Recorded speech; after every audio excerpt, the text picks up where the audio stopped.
probably all have some kind of scary story from our childhood about something that happened. Maybe you saw Bloody Mary in the mirror, or maybe when you played light as a feather, stiff as a board, it worked. Or maybe a demon contacted you through the Ouija board.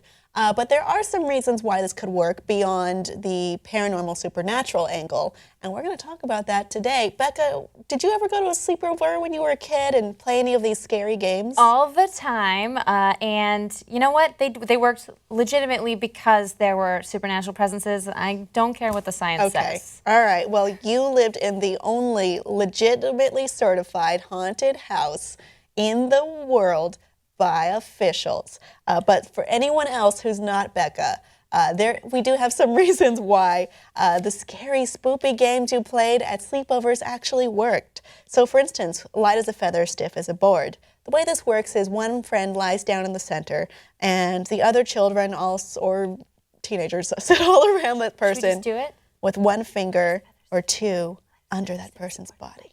Yes. And you chant like that, and when you reach the end of that chant, you lift the person up. Oh. How did that happen?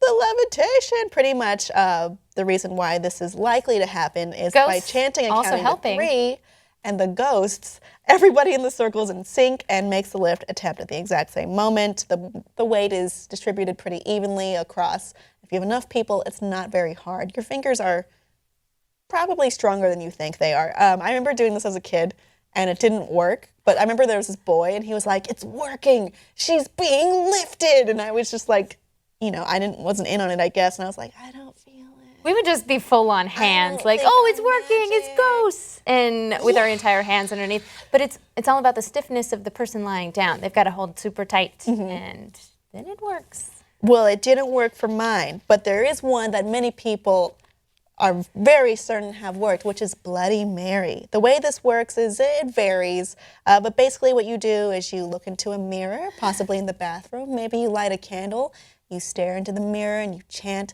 "Bloody Mary, Bloody Mary," and then she appears behind you in the mirror, and kind of like Beetlejuice, but less kooky and zany. More times. Well, she's supposed to come out and be covered in blood and try to take your soul. I still can't, after I watch a horror movie, go into the bathroom. I have to avoid mirrors after. Even if it's not about Bloody Mary? It's just there are portals to other dimensions. I don't know about that. This is something we actually did talk about before with your Geek and Sundry colleague, Erica Ishii. Oh, really? Which is something called the Troxler Effect. Basically, it is your own brain tricking you. Your brain is not your friend at this time. If you stare at one point for a while, be it a mirror, be it your own face, your own visage, your brain is going to try to fill in the part that's faded away on its own.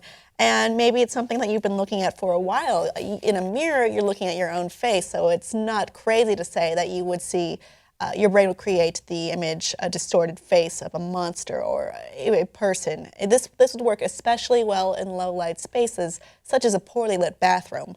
Another thing we've talked about with someone else on this channel, because I love talking about the supernatural, because I super don't believe in it, but it is fun, is Ouija. So ostensibly what happens is there's a board with letters, numbers, question mark, yes, no. I had a glow-in-the-dark one when I was a kid. It was so cool. Did you meet any demons? A ton. And also Frank Sinatra. That sounds likely.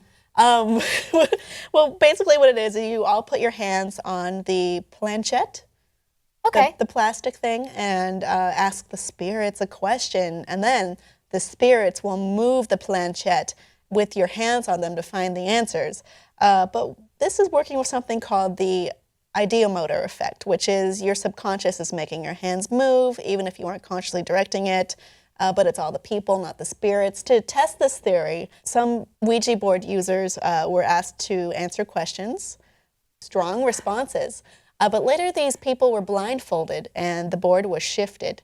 So when they tried it again, they just got a bunch of nonsense. There's another game called Sandman.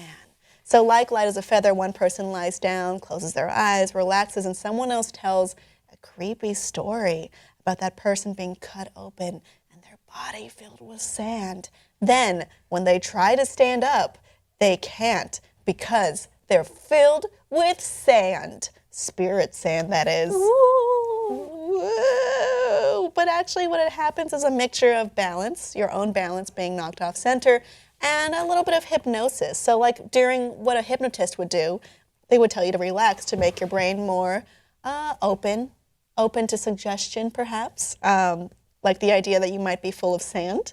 And then when you're lying down for a while and you've relaxed your muscles, when you need to get up, your center of balance is a little bit off. So you're going to struggle a little bit to make that happen. So combined together, that is where that effect comes from. Here's the thing that we did the most often at my slumber parties. It was kind of similar to this, but we would actually hypnotize each other. We'd have one person lay on someone's lap, and you massage their temples while having them count backwards from 100. And their mind will be focusing on the numbers. And then when they start skipping numbers, that's when they're in this state of half sleep, half wake, where you can ask them questions, and they'll give you nonsense, rambly answers because they're in this state of semi-consciousness. It was really fun and creepy, and we'd get very scared, like, ooh, we're in their minds. I would like to play that just because I want to hear what people say or what they're thinking about under the surface.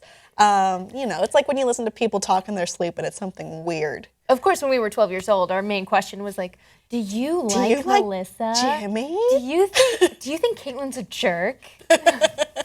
All the time. Oh my God, the spirits have spoken. Caitlin's a jerk. Don't tell Caitlin. I'm sorry, Caitlin. I'm sure you're a nice person now. Audience, have you played any of these games? And do you have any stories that might refute what I've told you today about how these things could work? Becca says the ghosts are real. Do you think the ghosts are real? Or maybe there's something else at play there? Let us know what you think below in the comments, and please subscribe for more.